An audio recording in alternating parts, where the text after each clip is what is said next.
কাজিরহাট থানা ২ নং লতা ইউনিয়ন ছাত্রদলের উদ্যোগে ২১শে ফেব্রুয়ারি উদযাপন। মোহাম্মদ তামিম হোসেন সজীব, কাজিরহাট থানা প্রতিনিধি, এর পাঠানো তথ্য জানা যায়। মেহেন্দিগঞ্জ উপজেলার কাজিরহাট থানা ২ নং লতা ইউনিয়নের ডিগ্রি কলেজ মাঠে ছাত্রদলের উদ্যোগে মহান শহীদ দিবস ও আন্তর্জাতিক মাতৃভাষা দিবস পালিত হয়েছে। ২১শে ফেব্রুয়ারি সকালে ভাষা শহীদদের প্রতি শ্রদ্ধা নিবেদন করেন স্থানীয় ছাত্রদল ও কলেজ শাখার নেতৃবৃন্দ।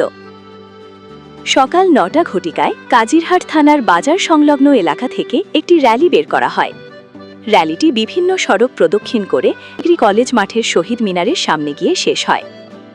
এই সময় ছাত্রদলের নেতৃবৃন্দ হাতে হাত মিলিয়ে সারিবদ্ধভাবে ধীর লয়ে এগিয়ে যান এবং পরম শ্রদ্ধায় শহীদ মিনারের বেদিতে পুষ্পস্তবক অর্পণ করেন। পুষ্পস্তবক অর্পণ শেষে তারা কিছুক্ষণ নীরবতা পালন করে ভাষা শহীদদের স্মৃতির প্রতি বিশেষ সম্মান প্রদর্শন করেন। উপস্থিত নেতৃবৃন্দ, অনুষ্ঠানে স্থানীয় ও কলেজ ছাত্রদলের শীর্ষস্থানীয় নেতৃবৃন্দ উপস্থিত ছিলেন। তাদের মধ্যে উল্লেখযোগ্য হলেন